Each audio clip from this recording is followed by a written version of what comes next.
Margrethe sat on the Danish throne longer than most people have been alive, longer than some countries have existed in their current form, and significantly longer than any of us have managed to keep a houseplant alive.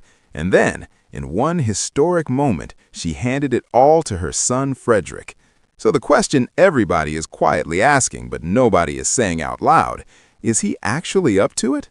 If royal power, leadership, and the drama of a monarchy in transition gets your pulse racing, you are in exactly the right place.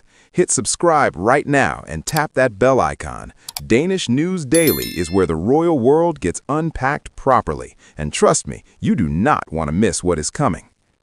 Greetings and welcome back, legends. Today we are doing something genuinely fascinating.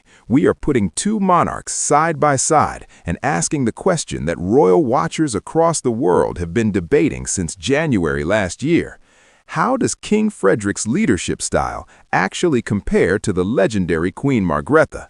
Because this is not just a changing of the guard. This is a generational shift in how Denmark is choosing to present its monarchy to the world. Let us start with Margrethe, because you simply cannot understand Frederik without first understanding the standards she set.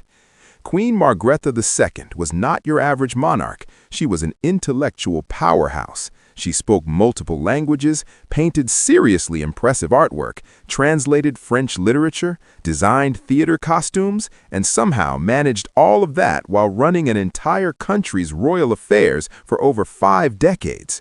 She was the kind of woman who made everyone around her quietly reconsider their own productivity. Regal, sharp, deeply cultured, and carrying an authority that felt completely natural, like she was born not just into royalty, but into the specific gravity that great leaders carry. Now enter Frederik, and here's where the comparison gets genuinely interesting, because Frederik is not trying to be Margrethe, and that might actually be his greatest strategic move. Where Margrethe led with intellectual gravitas and an almost timeless formality, Frederik leads with relatability and warmth. He's the monarch who completed an elite military program, ran the New York Marathon, trained with special forces, and genuinely looks comfortable at both a state dinner and a football match. That range is not accidental. That is a carefully cultivated public identity built over decades as crown prince. But here's the real question. Does charisma and relatability translate to effective leadership? And the honest answer is that so far, the early signs are genuinely encouraging. Frederik's first year as king has been marked by a clear effort to modernize the monarchy's image without dismantling its traditions. The social media presence shifted, the public engagements feel slightly less rigid.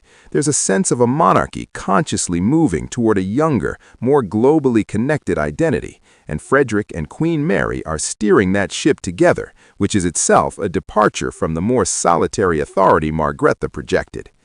Speaking of Queen Mary, and we absolutely have to, her influence on Frederik's leadership style cannot be overstated. Where some royal consorts operate quietly in the background, Mary is a genuine co-architect of this new royal era. Her advocacy work, her communication style, her instinct for connecting with people, all of it elevates and shapes how Frederik's reign is being received both domestically and internationally. They are in the most strategic sense a package deal. Now, does that mean Frederik has surpassed Margrethe? Absolutely not, and anyone who says otherwise has not been paying attention. Margrethe built something that took half a century to complete. Frederik is 1 year in.